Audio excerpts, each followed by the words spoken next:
फंस गया है अमेरिका, ईरान के साथ जंग छेड़ के फंस गया है अमेरिका।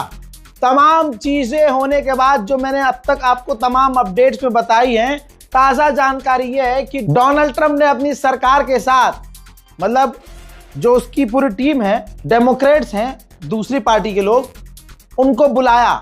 रूल है कि अगर आप ऐसा कुछ कर रहे हैं, किसी देश से जंग चल रही है, कुछ चल रहा है, तो आपको फॉर एग्जांपल विपक्ष की अगर कोई पार्टी होगी तो उसको भी आपको बताना पड़ेगा कि देखो आपने ये किया है, आप ये कर रहे हो, आपका ये प्लान है।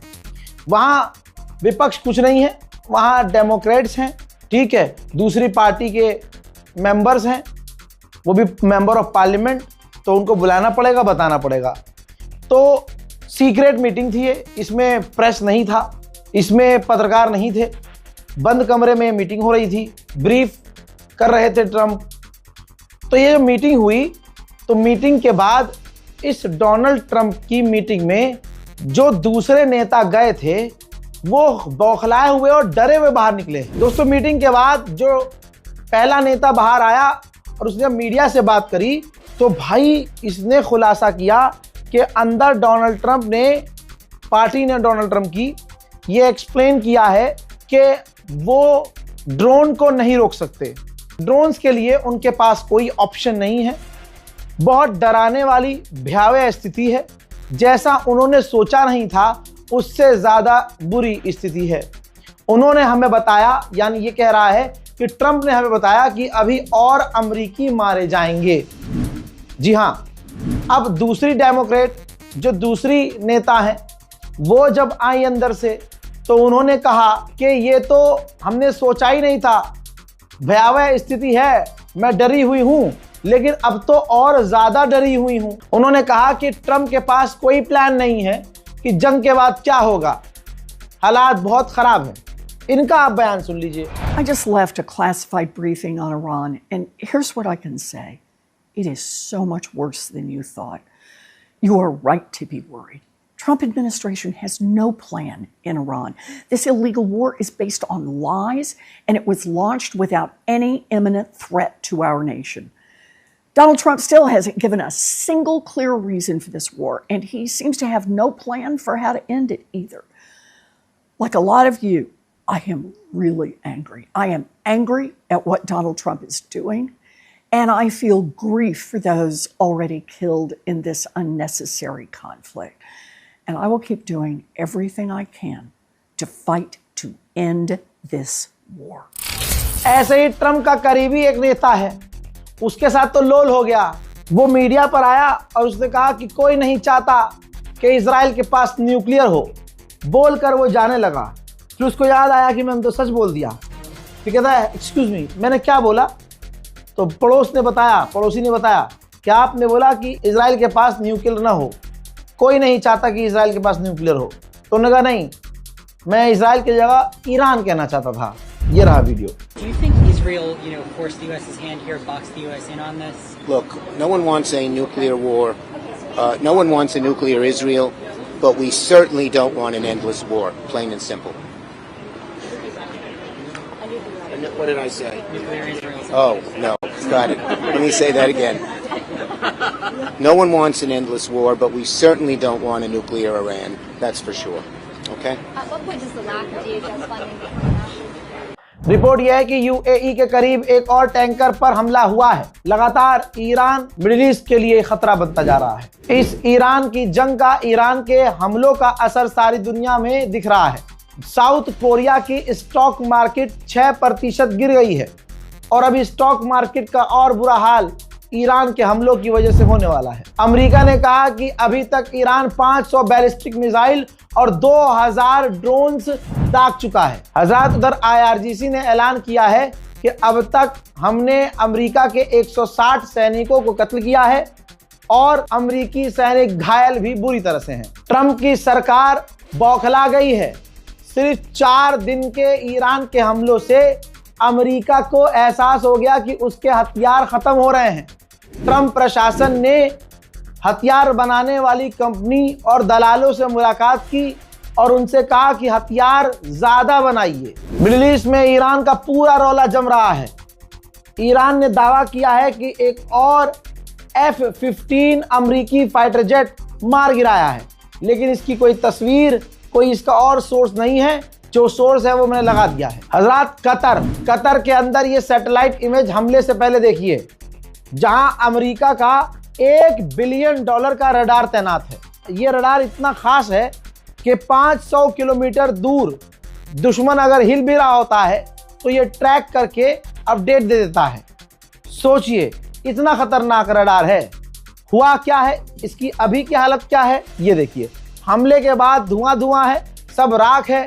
अमेरिका का $1 बिलियन का रडार ईरान ने अपने $20,000 के ड्रोन से तबाह कर दिया। कुवैत के अंदर 6 अमेरिकी फौजी मारे गए हैं, जिनमें से 4 की तस्वीर। ये चारों वो अमेरिकी फौजी हैं जो वासिले जहन्नम हो गए हैं, जो ईरान के हमलों में मारे गए हैं। डोनाल्ड ट्रंप ने सोशल ट्रुथ पर पोस्ट करके जानकारी दी है, लंबी कहानी लिखी है, अपनी तारीफों के पुल बांधे हैं।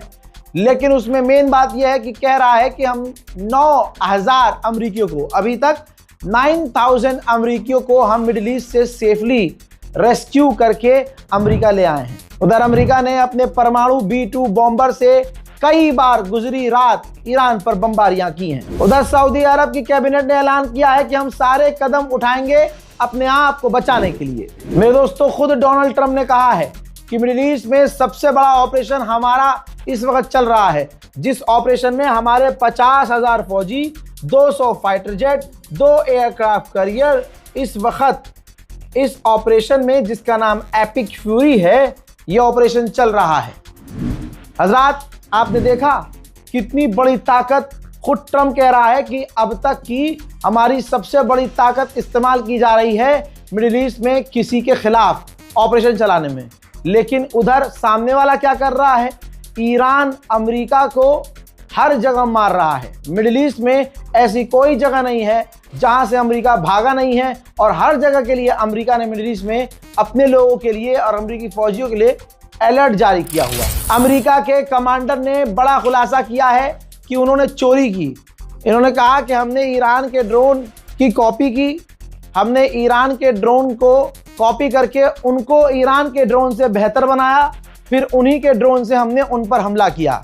यानी अब दुनिया में सिर्फ चाइना नहीं है चीटर, अमेरिका सबसे बड़ा चीटर है। इजराइल ने 60 अलग अलग देशों से ऑनलाइन मीटिंग की है, वर्चुअली मीटिंग की है, और प्रेशर बनाया है, सबको कहा है कि ईरान से रिश्ते खत्म कर लो।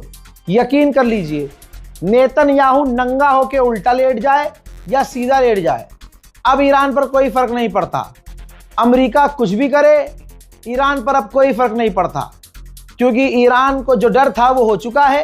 खामनाई को ये कत्ल कर चुके हैं, अब कुछ भी खोने का डर नहीं है, क्योंकि ईरान की आवाम का मानना यह है कि हमसे ऊपर हमारा रहबर था जिसे कत्ल कर दिया अमेरिका ने, अब उससे बदला लेना ही लेना है। अमेरिका ने कहा कि ईरान की कैपेबिलिटीज कम हो रही है, अब वो पहले की तरह बड़े हमले नहीं कर पा रहा है, अब वो हल्के हमले कर रहा है। ठीक है, इंशाल्लाह देखेंगे आगे। ईरान कमजोर हो रहा है, उसकी कैपेबिलिटीज कमजोर है, तो फिर मिडिल ईस्ट में अमेरिका लगातार अपने टैंकर क्यों भेज रहा है, क्यों फाइटर जेट भेज रहा है, क्यों अमेरिका लगातार सारे दुनिया से अपने टैंकर बुलाकर मिडिल ईस्ट में भेज रहा है? ये कमजोर है ईरान? क्या तो तुम झूठ रहे हो, इसका मतलब? पूरी रात ईरान में गुजर चुकी है और ईरान में पूरी रात प्रदर्शन हुआ है। लोग डरे नहीं कि ड्रोन आकर गिर जाएगा, लोग डरे नहीं कि जैसे 160 लड़कियों को मार दिया, बच्चों को मार दिया इजराइल ने, दोबारा हम पर हमला करके सिविलियंस को मार सकता है। ईरान के शेर, ईरान की आवाम डरी नहीं, बल्कि पूरी रात ईरान की सड़कों पर अमेरिका और इजराइल के खिलाफ प्रदर्शन करती रही।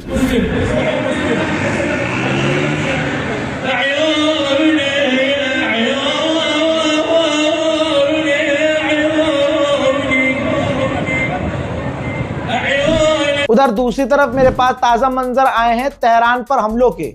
अमेरिका और इजराइल बड़ी ताकत के साथ बड़े हमले कर रहे हैं। आइए कुछ मंजर आपको मैं दिखा देता हूं।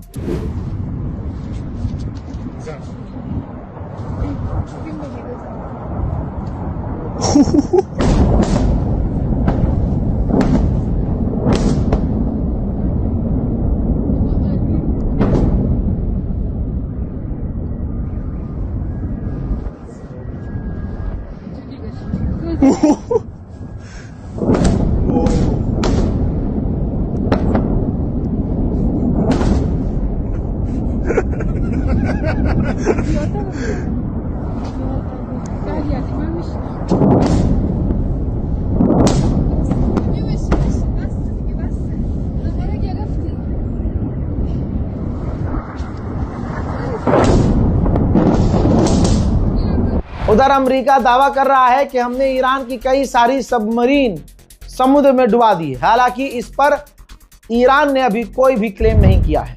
मेरे दोस्तों, ईरान स्पेशल रिपोर्ट के लिए हमारे चैनल को सब्सक्राइब कीजिए, इस रिपोर्ट को शेयर कीजिए, अपनी राय कमेंट में जरूर लिखिए। फिलहाल के लिए इतना ही। जय हिंद।